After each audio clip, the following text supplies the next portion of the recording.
Welcome to the PROJECT Podcast 69 with your host, Dom and John.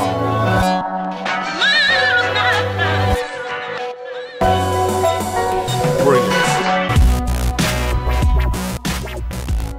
Alright. Welcome to another podcast by Project 69. This is our second, and today we got a very special guest. He's a heavy metal. Well, what do you call it? Well, could you introduce yourself first? Well, I can introduce myself. I'm Simon. I'm the lead vocalist of the band Deathember. And to specify the genre, it would be kind of like a death groove metal, kind of one of a kind, unique, but it's more towards the groovy part of metal. It's awesome. Let's see. We got another guest here. Okay, I'm Kim, and I'm not really sure why I'm here, actually. We want a girl's point of view. Yeah. And hi, I'm John. John, the old man. So, should I call you Simon or Simon? Just call me Simon. I got to know you a long time back, like almost half a year ago. When I first met you, you were into self-development. You didn't sing too much back then. No, I was on quite a long break in between the current band I'm in now and the band I had before. And, well, I gotta say it was quite a roller coaster. Really? Yeah, quite. It was a lot of ups, a lot of downs. And it was, I think, about somewhere along where we met, just like a month or two before is when I actually started, like, alright, screw this, I'm on the right track again. And that's when I actually got into the self-development and started realizing, like, wow, there's a lot of things you can do with just your mind, just by being determined. And actually, it's like, I want to do this, and you can go a real long way. Did you try to manage something like that many times, or was it just one day you wake up and you said to yourself, I'm gonna do this? That doesn't really, you don't really come to the conclusion, it's like I need to do something with my life unless you actually like hit a brick wall. And after like a bit of depression, I just like out of coincidence just found out like there's a whole community for self-development. There was so much to do that didn't really require that much effort. Yeah.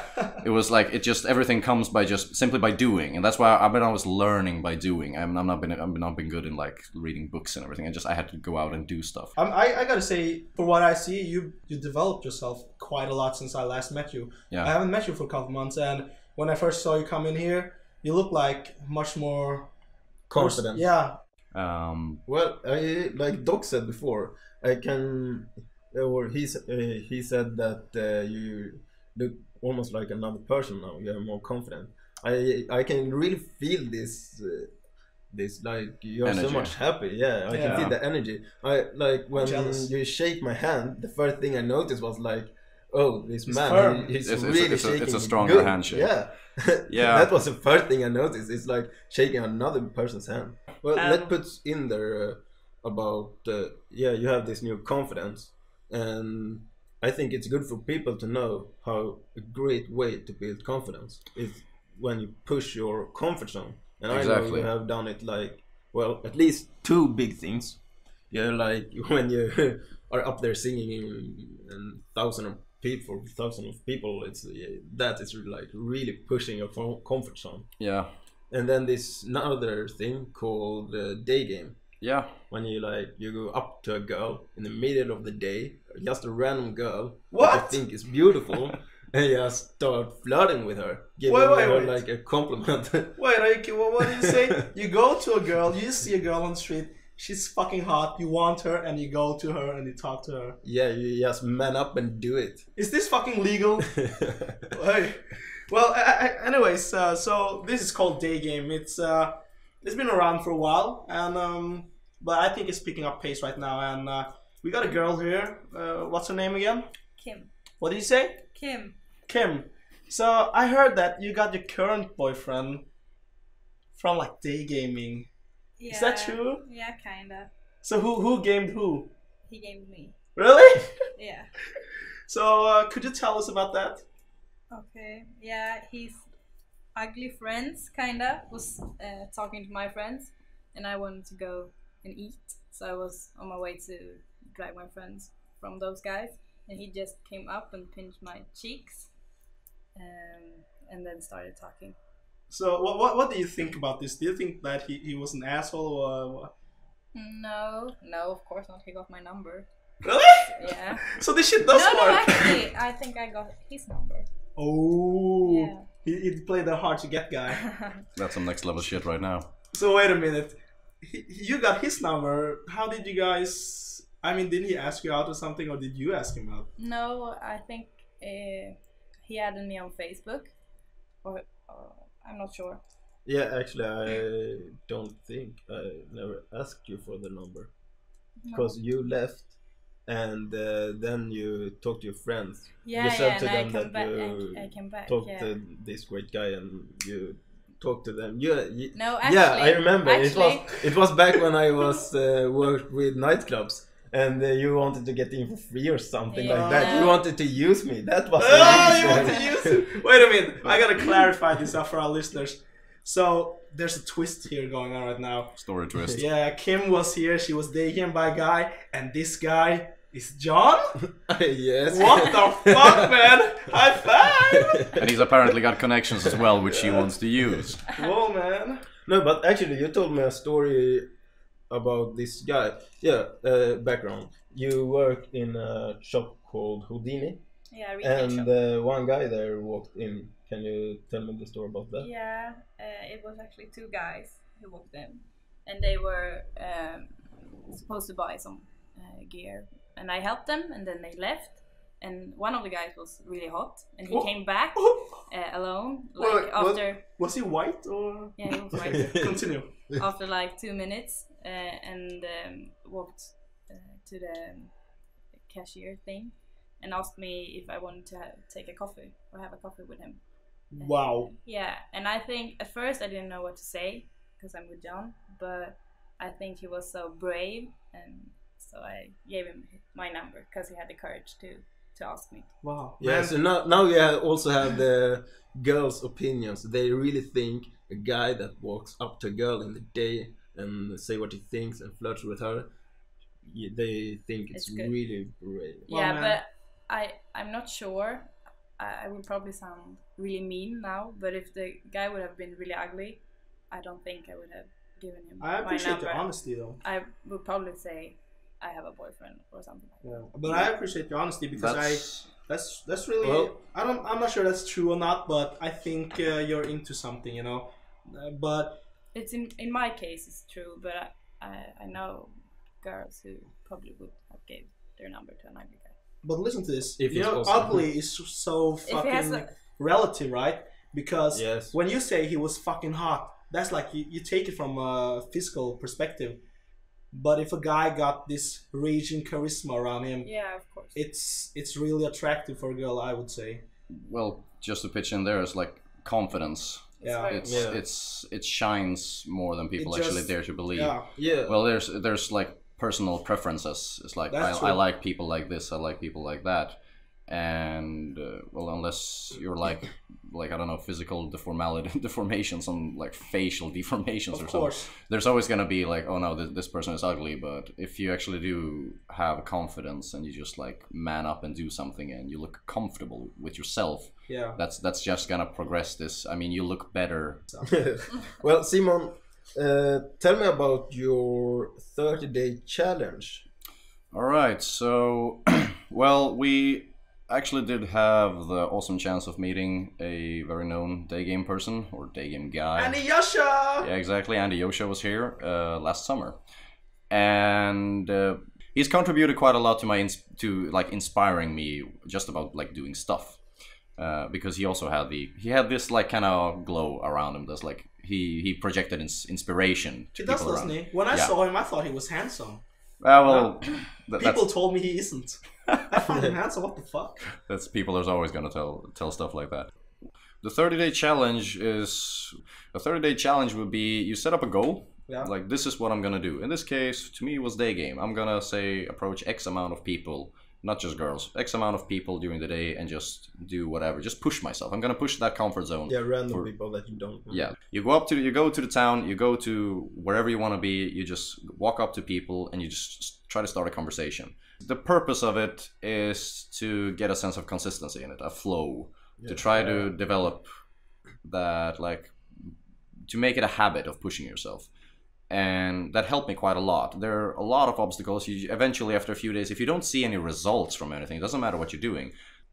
I mean, you see the tiny results, but the obstacles are going to be, it's like you don't see results, you want to quit. But the people that actually do fulfill this and just keep on pushing, that's when you... I think so. I read this Psycho-Cybernetics. It's a really good book. Yeah. I didn't finish it, but in any case, one point there, it says you have to be consistency about 3 weeks before you actually change your habits, because you know what they say, like bad habits die hard. Yeah. But what if you have one day, like the 15th day, you didn't do it? Do you have to start anew? Yeah, you start over. You start over. So there's no thing, right? Excuses. But if at any moment, but this comes a lot of with like the state you're feeling in. You have to be comfortable with, like, you have to actually feel some sort of passion for it, because otherwise it's not going to work.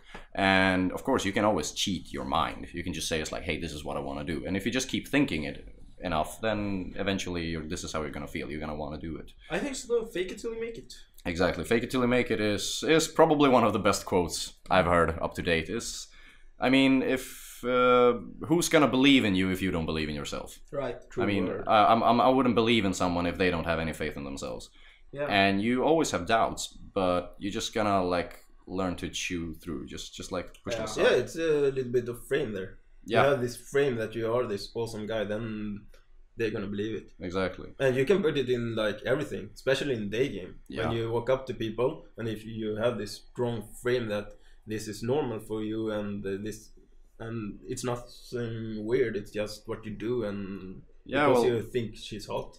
What do I have to lose if I see someone that I genuinely find is like, wow, she looks really pretty?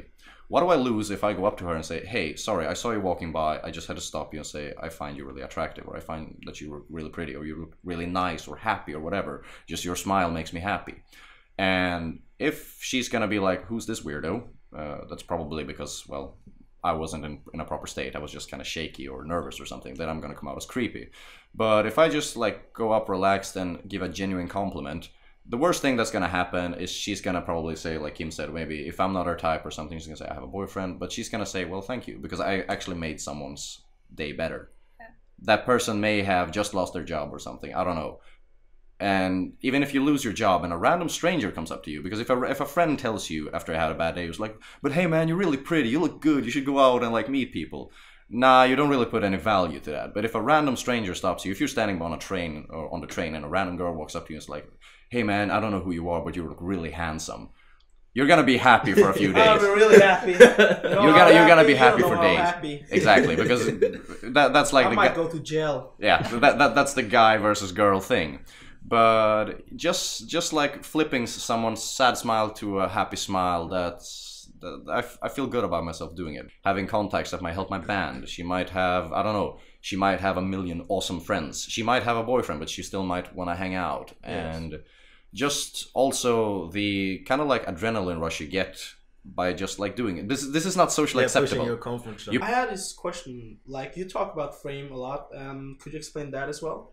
Well, frame, I think it's come from psychology, and it's like how you see the world from your perspective. Yeah. It's like what's your own world? Yeah, it's like your reality. Yeah, exactly. My reality of seeing the world. And if I really, really believe in something, then I can drag other people to believe the same. So what does this have to do with Daygame? Like, if you really believe that you have a strong confidence, and you walk up to a girl, and then she's gonna see it, and she see, oh, this person, he has this strong confidence. It's just something about him. So you drag her into your world. Yeah, exactly. Or if you not have a strong frame, you're maybe a nervous guy, and you walk up to her, and she thinks, oh, who the fuck is this creep? Yeah, and she has a strong reality. She has a strong frame, then she gonna drag you into her frame, and you're gonna feel... Wait, you're gonna be the creep that she thinks you are. Yeah, you're gonna feel like a creep just because she think it. So anyways, you met Sasha Daygame. Yes. Right? Yeah, he was here a few days. And was that about the time you started Daygaming yourself? No, I think it was a friend called Mir. Yeah. I think he was the one who told me. I was out with him one day. I think he has done it like he does it every day for like at least 1.5 years. It's like lifetime yeah, challenge. It's crazy. Wait. I mean, so but did you get more inspiration to do day gaming after you met Sasha, or? Yes, I did. It's like you do something you really like, and then you see someone who just love it. He just love it. Yeah. So he drags me into his frame a little bit. Yeah. Yeah, Wow, they kind of there's just a lot like of they fun reek stuff. of inspiration, Yeah. basically. Anyways, could you like explain a bit how would be a good way if I want to start day gaming? You know. Me? Yeah. Yeah, okay. Yeah, I haven't done it for a while, so I know. Simon, you... So what you want to do is, as John said, you got to come off strong. You got to be determined. It's like you stop someone, you say, "Hey, you got to be in charge. I am the one stopping you because this is But why." you don't say that to them. No, you don't say them. You have to project that. You're gonna be like, "This is me. This is what I'm doing this because this is what I want to do, and you're gonna be here listening to me, whether you like it or not." And at that point, like an example. Yeah, an example of how you would do it. If you saw, like, let's say there was a hot girl walking by now, you saw her and you're like, "Oh, she's really good looking." Yeah. I think. I Well, like her. actually, can you do it with Kim? And Kim, you answer him like this guy coming up to you. Don't be a bitch, okay? Alright. Yeah, try to be nice to me. No, but if you're walking, I'd come up to you and I'd stand straight in front of you. I'd like gesture for you to stop, and not just I wouldn't have my hands by my sides or something because that just doesn't give me any power. I would have to come off like, "Hey, you're gonna stop because I tell you to stop." But And you don't say that. No, you don't say that. You just come off and say, "Hi, excuse me," and just the first few words, no one is gonna listen to them. So just have a pause there, just like, "Hi, excuse me." And the first thing she's probably gonna think is, "Okay, this is a salesman," and I can say something along the lines like, "This might sound crazy, or this is probably gonna sound weird, but I was standing over there with my friends, and I saw you passing by, and it just struck me as like, you look really pretty." Ow! I just had to come over and say hi and get to know you somehow. Oh snap! Okay. I would probably say thank you and continue walking. Really? Yeah, probably. Yeah, it depends on how he's looking and where I'm going. Yeah. But if I'm on my way to some place, I would continue walking. See, I believe in her, but I think this would work on another girl. Yeah, because she's like. It depends. She got a boyfriend, man. Come on. Yeah, well, it depends on. It's like, why would you walk over? Why would you keep walking? Yeah. I was like, why? Depends. I mean, it all depends. But say, all right, maybe. Oh, wow, I haven't done this in like half a year. Probably bad at it still, but. John, could you help him? You're a pro, man. But this is the way that it's been working out for me. It's like all you have to do is basically walk up to someone, and at that point, even if you're not getting any response, you have to just keep stacking assumptions. I don't know who you are. I have to guess things about you. I can just say something maybe about your haircut. It's like if you have a really well-made haircut, I would say, I guess you're a hairdresser.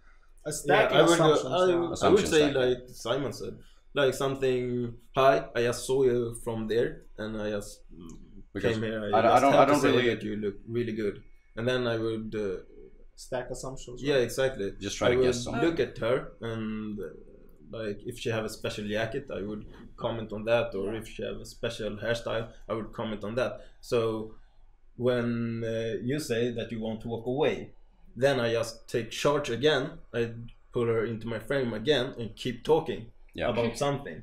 And so she it's like a girl don't gonna just walk away if you like there's talk something about her. If you tell her something about her.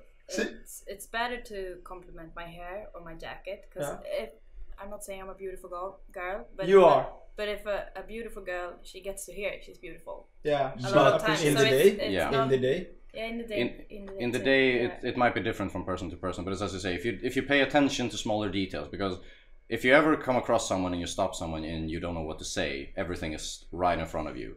It might come off as creepy if you go as like, I like the detail about your eyes.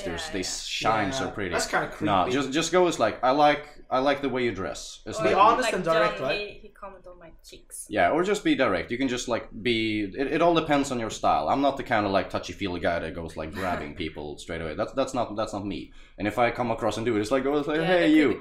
Then I'm just gonna go from cool to creepy in half a second. That's just gonna crash and burn for me. Today our topic was Daygame and Deathember. So could you tell us a bit about Going Postal? Is it... The drummer of this band, of Deathember, contacted me and said, it's like, I know you. And I was like, where do you know me from? It's like, yeah, he actually had contacted my old drummer from my previous band 3 years ago. And he said like, well, just come by and let's just scream a bit and we'll see what we can do. It took a month before they actually decided, like mid-recording of the pre-production, they said like, hey man, would you like to join the band? In that case, you're on. Going Postal in terms of storytelling, it's not going to be like a story from like A to B to C to D. It's more of going to be a little bit from everyone. It's going to be it's like a collaboration of what everyone thinks in the band in terms of like vocals, or like everyone has their story to tell from their perspective. So it's going to be like a real big mix. But the thing that like puts it all together is what I would call it. It's really unique. That's interesting. That was actually one of my questions. Like, who puts the work into the lyric writing and the song, the melody and stuff like that. I really don't want to be the kind of band that says it's like the lyric writing is that guy's job or it's that guy's job. But instead, if someone actually has an idea and he says like, wow, I got this idea, I got this amazing idea, I just wrote like 4 amazing lines. It's like, can you do something with it? Of course, I'll try. Then we have one of our guitarists, he's actually like, hey man, I wrote a few lines, and then apparently it's like 3 songs. Yeah. Because a few lines for him seems to be just like spits everything out. He's really good at it. And I was like, that was amazing for me because that really helped the entry. It's not the kind of stuff you just like, all right, someone wrote 3 pages and you take like 2 lines out of it. It was actually like, wow, this is good. So I wanna be in a band where everyone takes part. And everyone gets to tell. It's like you can't really like catch inspiration yourself. It comes to you when itself wants to. So there's actually one of the bonus track on the album. It was actually like the weirdest story ever because. So I woke up, I was really tired because I worked the entire day before, like 16 hours or something. I got home, I slept for a few hours, I woke up and I was so tired, so I just sat down on my bathroom floor and I just literally laid my head on the toilet seat. Yeah. I was just like, fuck this, I'm going to sleep again. And an idea just struck me. So I happened to have like a pen and a few paper. I think I wrote something of it on toilet paper as well. I just like wrote it down. I was like, oh shit, I'm late for work. So I just left it there, got back home, read it. I was like, holy crap, this is amazing. This is actually good. And that is kind of cool though. That is one of the songs. It's just like, this is the song that I was never satisfied with. But now when I've listened to it like a few times after we recorded, it's actually grown upon me really, really well.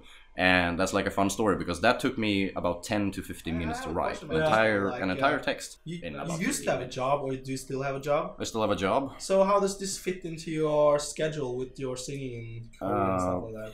Well, for once with this band, actually, I do have a strict schedule with rehearsal times, and I'm really, really happy for that because it actually lets me plan stuff. I'm not into planning. I want to take everything as it comes, but some things I do have to plan. I have a 9-to-5 job.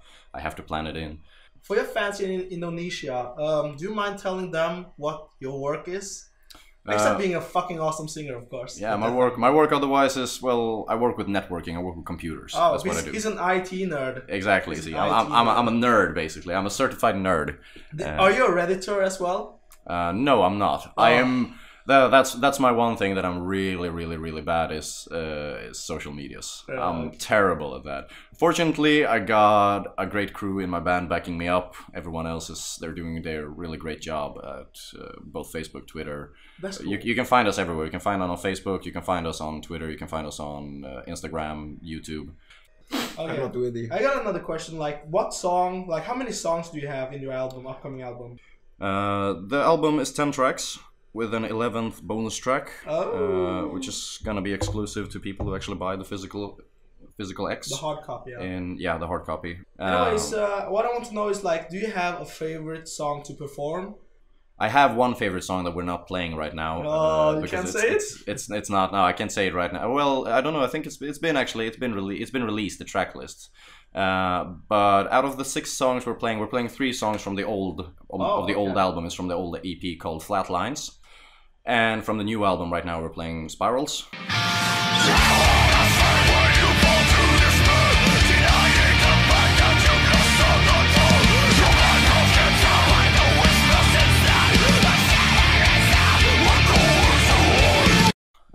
playing Quietly, which we have a music video up on YouTube.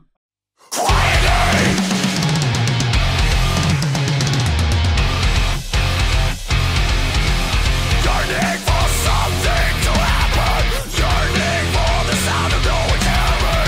Let's just beating through the skin again, turning black on each other, whispering. I gotta interrupt here. I saw the video, and both the song and the video itself, they were amazing. The video was like, that was awesome, man. You look like a monster, man. The video was actually, I have to pitch this in, was made by a small group of people up in Västerås called GG Media, and they were really professional. I can truly say, I said this to them as well, I did not expect them to be this professional.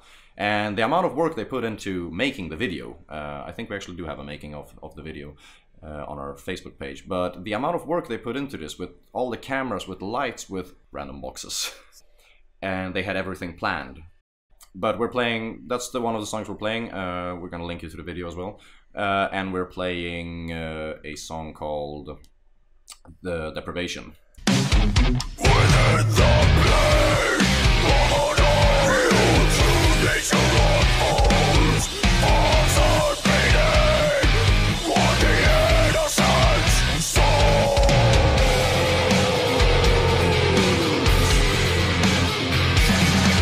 Your agony thrives in your pain, Which on The Deprivation also we have a lyric video up, which is really cool made. I was really like impressed with how it was made. I haven't seen people make lyric videos in that way before. Lyric video to me was just like, all right, this is gonna be text appearing. But this one is actually really cool. There's a lot of fire in it as well. But otherwise, the songs we're playing is Spirals, Quietly, and The Deprivation. Those will be live songs for the Deadbeat tour we're in right now, the Sweden tour, or Southern Sweden tour, so to say. So it's different. Listen, guys, this took a lot longer than I expected, but we have to wrap this shit up. Yeah, I have a last question.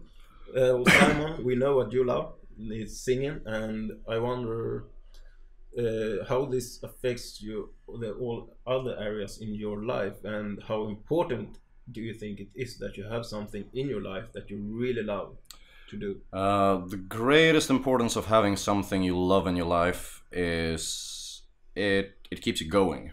Yeah. You've probably heard this in movies. It keeps you going. Because yeah, it's a cliche warning, but whenever you feel, because everyone, no matter how awesome you are, you're always gonna feel down. And when you truly love something, you're gonna feel like, wow, this is the fire. It's dangerous because this is the thing that burns. And if this crashes, well, I'm probably gonna kill myself. It's the oxygen to the fire in your life. Yeah, this is what fuels you. But the passion is really important. And if you don't have anything that you really love, you should just go out and find it. It could be music, it could be writing, it could be drawing, it could be whatever. Because as you develop it, you get past that point when you stop caring about what others think about it. Because at first people are gonna comment as like, well, you're not that good or something. When you get past that point and you truly actually like what you do, that's gonna add a whole new contrast to your life, and you're just gonna feel more energetic, you're gonna feel more confident, because you're just gonna be, you're not gonna pay attention to people the same way you did before. You're just gonna be like, well, if you don't like me, well, I don't really care. I'm just gonna find someone who actually likes me. Yeah. I think you're right about that a lot because I see that a lot in guys who got something in their life going on, like some passion or something they love. They got like this really strong frame when it comes to whatever they do. You know, you can say whatever you want. They don't really mind because that's what they love, and they don't have to listen to you. Well, that's the same thing as like as you said, it's music that you don't really. It's not music you listen to, but you find it still good. That's the way. I mean, if someone comes to me and says like, "Wow, I think your music is shit," and they're gonna say, "Well, tough luck." Yeah, exactly. I'm gonna find someone that likes my music. Exactly. There are people. Yeah. You know? Doc, do you have something that you burn for? Do you have a big passion? I'm not sure. Are you still looking? I think I'm not really actually still looking. If you're not sure, then you don't have it. You gotta find it. Here's the thing, right? I'm not looking for anything, but I did put a lot of time and effort into what you call gaming pickup. Yeah. And I quit my job. I moved to Stockholm. I'm doing it like a lot. Yeah. And I think after a while, I know a lot of other people doing it. and after a while, I'm still the only one doing it. So I think it's probably becoming my passion. Yeah. Well, even if it's not your passion, at this point, you've at least shown determination. So if you find something that really becomes your true passion, you already know now that you're gonna have the determination to keep going and actually like. See, I think that is really good for you. It's gonna get you laid. I actually read about this a couple of days ago. Woo-hoo! That the number one thing in the world that makes people most happy is when they have sex. On the second place is when they are socializing with other people. So you get number 1 and 2. Directly. That's true, man. I do like to socialize with other people. I always feel like. And you do like sex. Who doesn't? Am I gay? True story. Maybe. No, I do like sex. I don't get it, but I do like it. Well, Kim, do you have any big passion in your life? No, not really. Come on. Find it. You know you're gonna love it. No, I don't think I have time for it because I have school and work. So no, not really. My health maybe. I like exercising and eating healthy. I think you're gonna grow into your passion one day though, because like you said, now you don't have too much time for it, and you don't need to find it now. You will make time for it because that's the way I feel now. Is like I enjoy day gaming. I just don't have the time for it. It's not my true passion. How old were you when you started with day gaming? 23. Yeah, 23. So I've only been doing it for half a year, but I just like I enjoy it. So yeah, I have played football my whole life, and actually I started to do something that not so many guys do. It was when I was 22 years old. I find my new passion, and it's pole dance. Right. So that's what I do. Pole dance. And it's really like my passion. Well, you're a guy, and you're saying pole dance like the thing that strippers do, right? Yes, but yeah, it's a little bit different. What I do a little bit. I don't know. It's like more stronger things. I don't dance so much as I do like tricks. That sounds really interesting. It's more to the athletic part. Yeah, exactly. It's exactly. Yeah. So, do you train or? Yeah, I train at the place called Stockholm Pole, and actually I have been there for like 4 months, I think, and it's going really well for me. So I talked to 2 of my teachers, and this November I'm gonna compete for the Swedish championship. Wow! I hope to be the best 2013. Nah, don't hope. I think you will. Well, true what you said. That's Don't hope to be the best. Just be the best. Yes. Oh, what is called? He outframed you. Took me right into his frame. Yeah. And before I leave, I just wanna basically make a shout out. Thanks to Daniel Adel from Vildhjärta. Thanks to Raf Santola from D-Side and other bands for appearing on our album. Don't make sure you don't miss Going Postal being released early April. Also make sure to check out our facebook.com/DeathemberBand, also YouTube as well, youtube.com/DeathemberBand. We'll post you to other social medias down below in the links. Been awesome being here, and I'd like to thank John and Doc for letting me be here. If you don't know what you love in life right now, I truly hope you find it, because trust me, it's fucking awesome.